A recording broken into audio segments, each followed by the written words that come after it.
Hello and welcome to Craft with Sarah and day 4 of the Halloween Craft Countdown, where I'm sharing 20 brand new Halloween paper crafts for you to make with your Cricut machine in 20 days.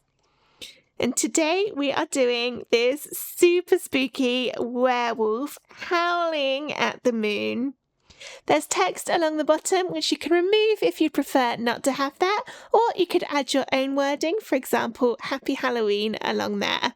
This is a fun design to make and it's free to download for the next 24 hours. Here's how to find it. The files for this project are free for the next 24 hours. Here's how to download them. Register a free ticket for the Halloween Craft Countdown at craftwithsarah.com/HCC24. After registering, you'll get an email which contains a link to the schedule page for the countdown.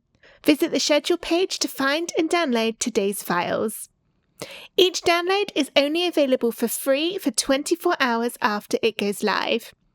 If you've missed some, check out the Instant Access Bundle at craftwithsarah.com/HCC24 bundle, which gives immediate and ongoing access to all of the files from the Halloween Craft Countdown, plus loads of extra bonus designs. The download comes in a zip folder. You will need to unzip this before uploading the SVG files into Cricut Design Space. This is what the werewolf design looks like when it's loaded into Cricut Design Space. If you're not sure how to get to this step, then visit the schedule page for the Halloween Craft Countdown and then have a look for the Foundation Learning box near the top of the page. This contains a link to a separate tutorial on how to upload SVG files into Cricut Design Space. You can click the little arrow on the right-hand side in the Layers panel to see all the different pieces that make up the design.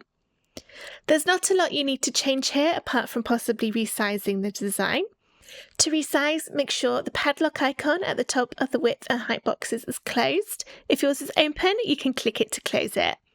Then you can change either the width or the height.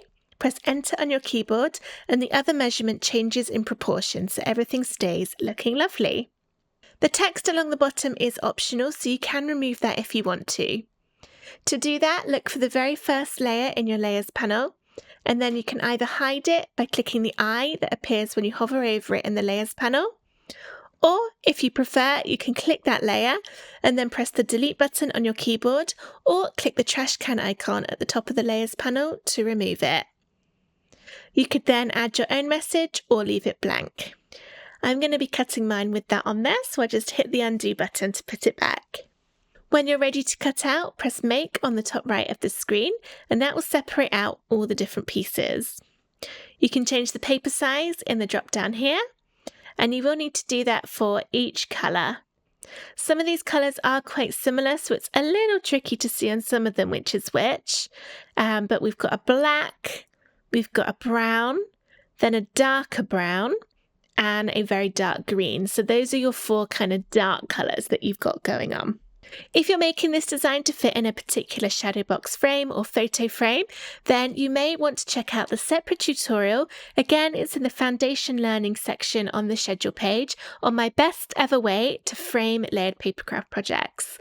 If you are framing it, make sure you look at that tutorial before you cut this out, because it shows you how you can perfectly size your designs to fit in your shadow box and know that you'll get an amazing fit every single time.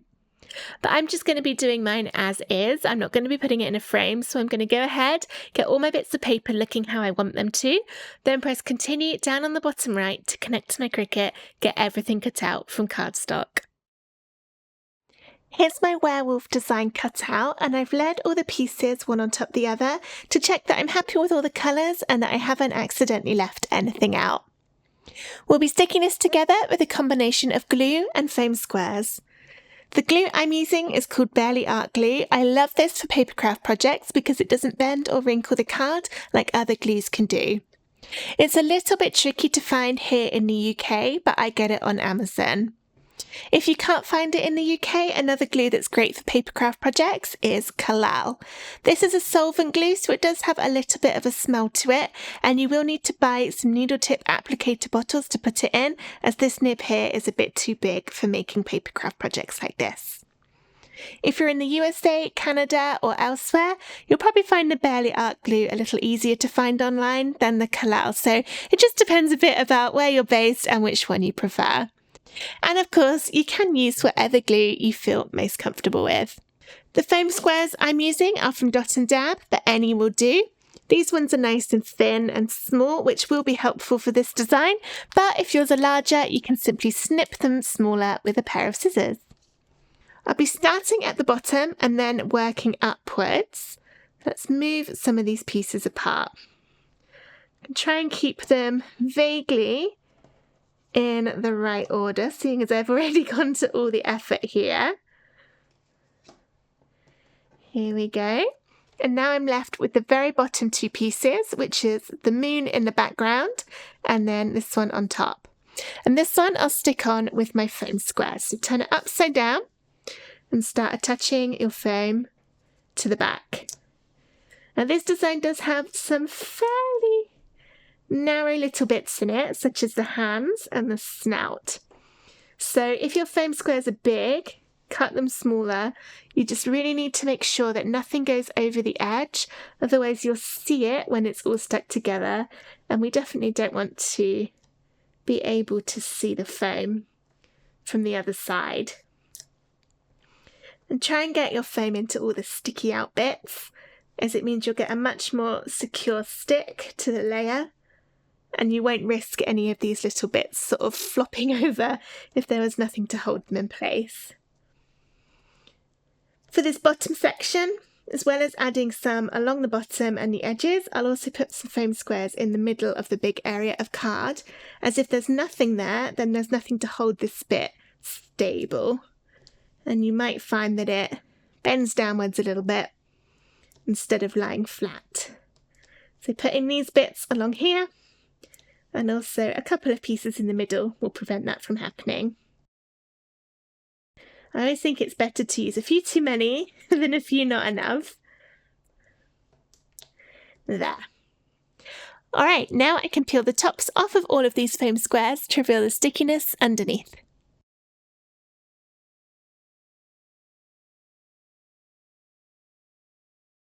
Here's my base piece, and then we can use the bottom along here to line it up, and also you've got the edge of the bat and the top of the werewolf, which you can line up these pieces with.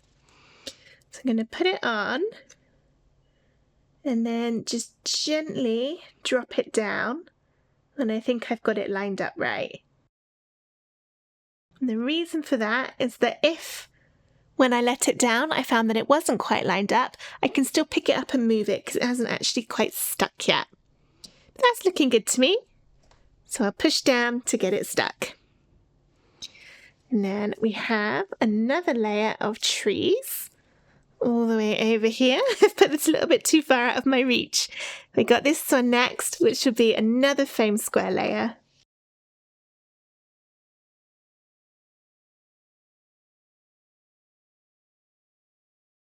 I've peeled the tops off of all my foam squares. Now I can line this one up exactly the same as before. So I'll get it into position and then gently drop it down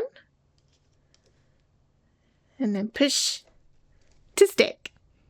The next layer is this one, which will make up the tail of the werewolf, and this will be glued on top.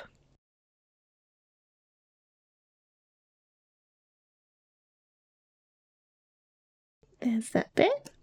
I was a little messy with my glue around the bottom, but it's not going to really notice because that's going to get covered up by other pieces. And whilst we're here, let's do the bat. Which way round is it? Is it that way? Nope, I had it right the first way. That way round. There we go. That's going to just sit there, and I will add foam squares for that because I want it to stand out.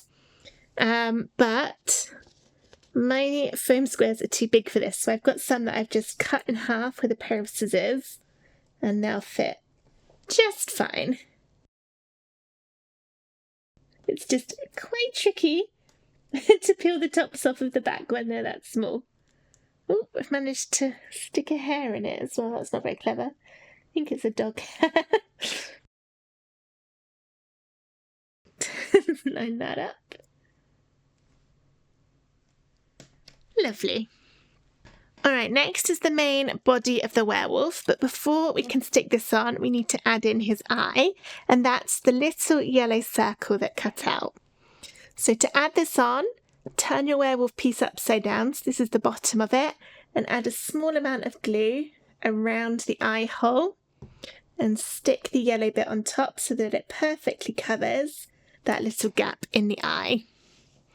And then we'll add foam for the rest of it.